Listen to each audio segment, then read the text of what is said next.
সবাই কেমন আছে? আশা করি সবাই খুব ভালো আছে। আর আমি মুনমুন, আমার চ্যানেলে তোমাদের সবাইকে অনেক অনেক ওয়েলকাম। তো চলো কি কি রান্না করছি সেটা তোমাদের দেখিয়ে নিই, চটপট দেখে নাও। আর পুরো ভিডিওটা কিন্তু সবাই দেখো, কেউ স্কিপ করে চলে যেও না। আর আমাদের নর্মাল একদম ঘরোয়া পদ্ধতিতে রান্না করি, সেটা তো তোমরা জানোই।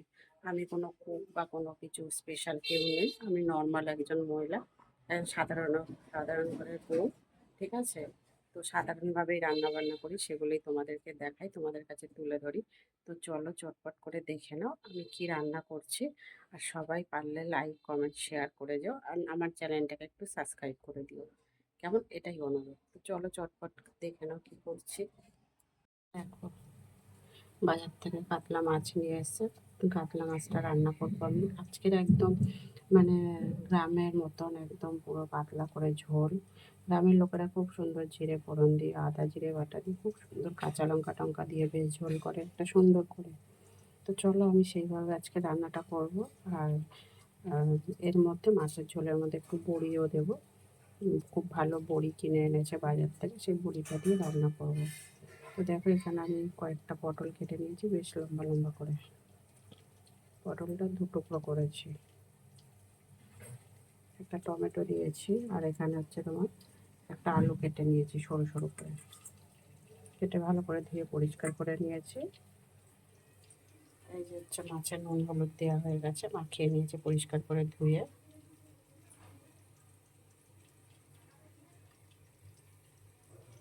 চলো এবার মাছটা রান্না করি। মাছটা ভেজে তুলে নিয়েছি, এবার আলুটা দিয়ে দিচ্ছি।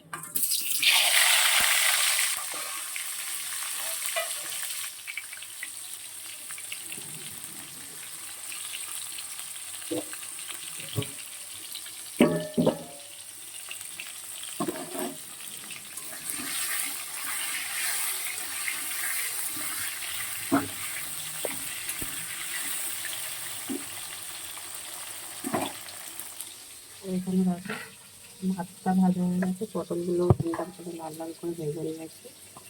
আর কটা বড়িও ভেজে নিয়েছি, বড়িগুলো লাল লাল করে ভেজে নিয়েছি।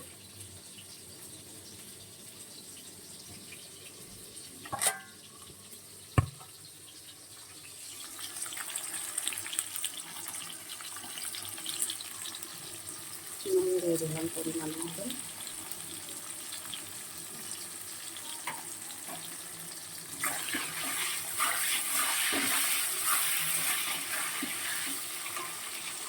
দেখো,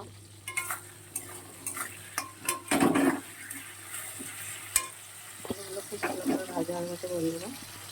এবার আমি এতে দিয়ে দিচ্ছি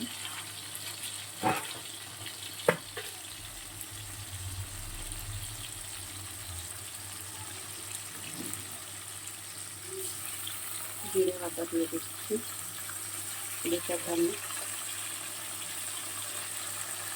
আদা বাটা দিলাম 1 চামচ।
দিয়ে দিচ্ছি 2 চামচের মতো।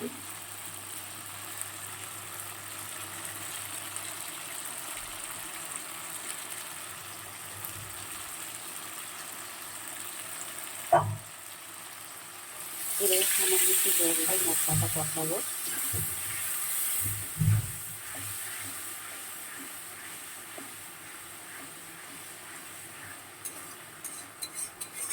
এবার আমি ঢেকে দেবো।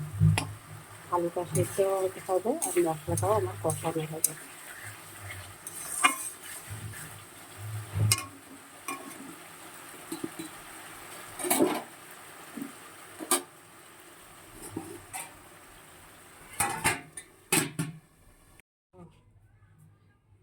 এবারে মাছের ঝোলটা ফোড়ন দেবো।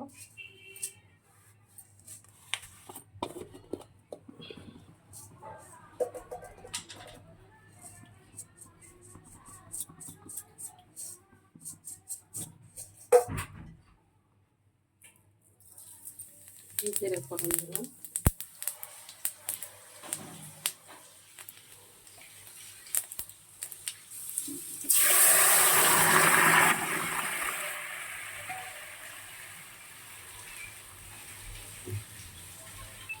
ভাজা জিরে গুঁড়ো দিয়ে দিলাম।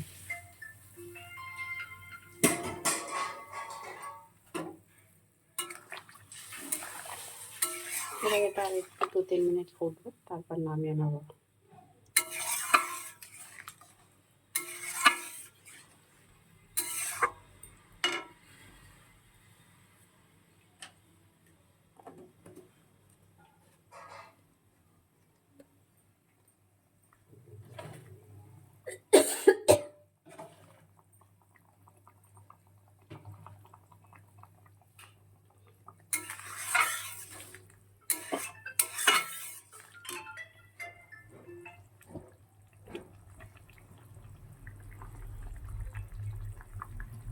2-3 মিনিট ফুটিয়ে তারপর নামিয়ে নেব।